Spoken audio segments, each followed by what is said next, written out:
गाने की शुरुआत होती है सिद्धू बाई की स्पोकन इंट्रो के साथ, जिसमें वो मे भी उनके साथ जो बंदा स्टूडियो में है उससे पूछते हैं कि हो गया रिकॉर्डिंग, स्टार्ट हो गया। मतलब वो पूछ रहे हैं कि रिकॉर्डिंग शुरू हो गया क्या। फिर वो आगे कहते हैं कि एक दो गल्लां करनियां सी थोड़ी जिंदगी वास्ते ठीक रहणगियां, क्योंकि मेरी जिंदगी च मैं ये चीज़ां सीखियां ते थानू दसनियां मेरा फर्ज है।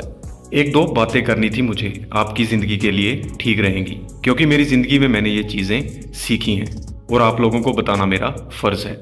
So it's better you take notes. बहुत कम आने वाली गल्लां, इसलिए आपके लिए अच्छा होगा कि आप इन बातों को लिख कर रख लो। बहुत काम आने वाली बातें हैं ये।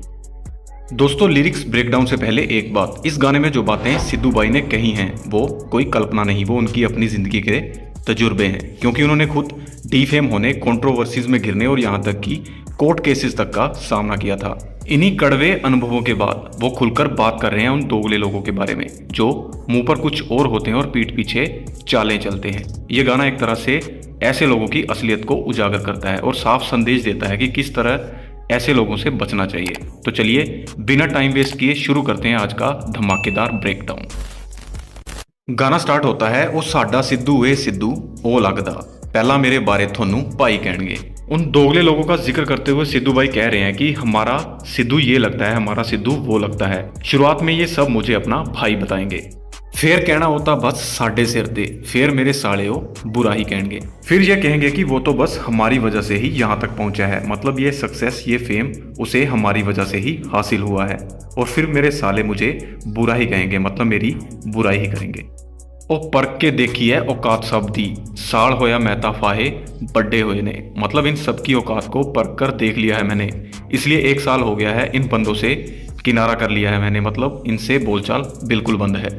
और गाने की हुक लाइन है, ओ दो तीन झूठ ने बुला ना लियो, पहली कहना मित्रा ने छड्डे हुए ने। दो तीन झूठ, झूठ मतलब जूठा, जैसे किसी के खाने के बाद जो बचा हुआ खाना उसे हम जूठा कह देते हैं। यहाँ इस झूठ वर्ड का रेफरेंस उन कलाकारों के लिए लिया गया है जिन्होंने पहले सिद्धू बाई के साथ काम किया, फिर अपना दोगलापन दिखाते हुए सिद्धू बाई का साथ छोड़ दिया। इन लाइंस का मतलब है कि दो तीन ऐसे दोगले बंदे हैं, गलती से भी इन्हें बुला मत लेना, मैंने इन्हें छोड़ रखा है या इनसे बातचीत बंद है मेरी, पहले ही बता रहा हूं। नाओ मेरा सुन नेड़े ला ना लियो, पहले कहना मित्रा ने छड्डे हुए ने, मतलब इनके मुंह से मेरा नाम सुनकर इनके करीबी मत बन जाना, पहले ही बता रहा हूं कि मैंने इन्हें छोड़ रखा है। और बहुत दित्ती इज्जत सी रास नहीं आई, अल्ले पल्ले कख नहीं हंकारे हुए ने, मतलब बहुत इज्जत सम्मान दिया था इन्हें लेकिन इन्हें रास नहीं आया, इनके खुद के पास कुछ नहीं है, फालतू में बस अहंकारी बने हुए हैं, मतलब बेवजह का घमंड है इन्हें। इना पीछे फिरो ना तड़ोंदे गड्डियां, मैं भी अक फॉर्च्यूनर चो तारे हुए ने, मतलब इनके पीछे लगकर अपनी गाड़ी तोड़वाने का कोई फायदा नहीं, मतलब ऐसे लोगों को फॉलो करना, साथ लेकर चलना या उनका साथ देना आखिर में नुकसान ही देता है। वो सिर्फ अपने मतलब के लिए साथ होते हैं और बाद में धोखा देते हैं। मैंने भी थक हार कर इन्हें अपनी फॉर्च्यूनर गाड़ी से उतारा है। ये लाइन एक सिंबॉलिक तरीका है ये कहने का कि मैंने अब ऐसे लोगों को अपनी जिंदगी से बाहर निकाल दिया है, चाहे पहले साथ रहा हो लेकिन अब सबक सीख लिया है।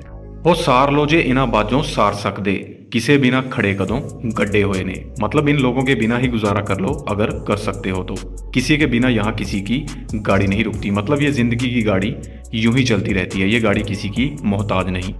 और रखे हो ना वहम थोड़ा साथ देंगे, जिन्हां दे जमीर पांडे खाली वर्गे, मतलब ये वहम या भ्रम मत रखना कि ये लोग तुम्हारा साथ देंगे जिनके जमीर एक खाली बर्तन की तरह होते हैं। यहाँ खाली बर्तन का मतलब है ऐसे लोग जिनमें कोई ईमानदारी या नैतिकता नहीं होती, जैसे खाली बर्तन आवाज करता है लेकिन अंदर कुछ नहीं होता, वैसे ही ये लोग सिर्फ बातें करते हैं, असल में अंदर से खोखले होते हैं। जिदा चित्त करे पीछे पाके ले जावे, ये बंदे सरपंचां दी ट्राली वर्गे, मतलब जिसका भी दिल करता है इन्हें पकड़कर ले जाते हैं या कहें कि इस्तेमाल करने के लिए ले जाते हैं, क्योंकि ये बंदे सरपंच की ट्रॉली की तरह होते हैं। यहाँ ट्रॉली का रेफरेंस दिया गया है, जैसे किसी गांव के सरपंच की ट्रॉली को सब लोग अपना ही समझते हैं और मांग कर ले जाते हैं, सेम इस ट्रॉली की तरह ही होते हैं ये लोग जिनका खुद का कोई वजूद या अस्तित्व नहीं होता, मतलब जो खुद कुछ नहीं होते, बस दूसरों के इशारों पर चलते हैं। और दोगले दी जीभ है नी पैर चूट दे, रात दे व्यापारी सुबह लद्दे हुए ने, मतलब इन दोगले बंदों की कोई जुबान नहीं होती, बस झूठ के पांव होते हैं। मतलब ये सिर्फ झूठ और धोखे के सहारे जीते हैं और उन पर भरोसा करना बेवकूफ़ी है। ये रात के व्यापारी होते हैं और सुबह फिर से मजदूर बन जाते हैं। मतलब ये लोग रात को अपने झूठ दिखावे या चालाकियों से खुद को बड़ा दिखाते हैं, लेकिन असल में इनकी कोई औकात नहीं होती। सुबह होते ही वे अपने असली हालात मतलब मजदूर जैसी स्थिति में वापस लौट आते हैं। और कई कलाकारों ने थ्रेट भेजा दिड़बे चलाए एक शो करके। मतलब कुछ कलाकारों ने मुझे धमकियां देनी शुरू कर दी दिड़बे नाम की जगह में लगाए गए मेरे एक शो की वजह से। दोस्तों, यहाँ दिड़बा एक गांव का नाम है जो पंजाब के संगरूर डिस्ट्रिक्ट के अंतर्गत आता है। इस गांव में हर साल एक कबड्डी का टूर्नामेंट करवाया जाता है। कई सालों से पंजाब के फेमस सिंगर बब्बू मान इस मेले में अपना शो लगाते आए हैं और लाखों की गिनती में फैन यहाँ इकट्ठे होते हैं। लोग पहले कहते थे कि फैन बेस के मामले में बब्बू मान का रिकॉर्ड कोई नहीं तोड़ सकता, लेकिन साल 2020 तारीख 9 फरवरी को पहली बार सिद्धू भाई ने इस टूर्नामेंट में अपना शो लगाया और 5 लाख के करीब लोग इकट्ठा हुए इस मेले में। अपने पहले ही शो में सिद्धू भाई ने बब्बू मान के साल 2010 का रिकॉर्ड तोड़ दिया, जिसमें 3 लाख के करीब लोग इकट्ठा हुए थे। इससे सिद्धू भाई की फैन बेस का पता चला पूरी दुनिया को और खासकर उन कलाकारों को जो खुद को इंडस्ट्री का खुदा समझते थे। और इस शो के बाद कैसे सिद्धू भाई को धमकियां मिलनी शुरू हो गई थी, इसी बात का जिक्र उन्होंने गाने की इस लाइन में किया है। बड़िया ने जोर लाया सांड सिटना, दबिया नी पुत पीछे प्यो करके। शो के बाद मिल रही धमकियों का जिक्र करते हुए सिद्धू भाई कहते हैं कि कईयों ने जोर लगा लिया कि इस सांड को हम गिरा देंगे, लेकिन मैं दबा नहीं या डरा नहीं, क्योंकि इस बेटे के पीछे उसके बाप का सपोर्ट था, या कहें कि बेटे के सर पर उसके बाप का हाथ था।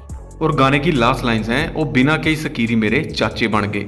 बिना किसी रिश्ते नाते के कुछ लोग मेरे चाचा बन गए। मतलब बहुत से लोग बिना किसी असली रिश्ते या मतलब के अपने बनने की कोशिश करते हैं, जैसे कि कोई चाचा या रिश्तेदार बन जाए, जबकि असल में उनका कोई लेना देना नहीं होता। असी केड़ा कार्ड पाके सदे हुए ने, मतलब हमने कौन सा उनको इनविटेशन कार्ड भेजा था। ये लाइन तंज है उन लोगों पर जो बिन बुलाए बिना ज़रूरत के ज़बरदस्ती खुद को उनके करीब दिखाने की कोशिश करते हैं, चाहे वो शोहरत के लिए हो या खुद के फ़ायदे के लिए।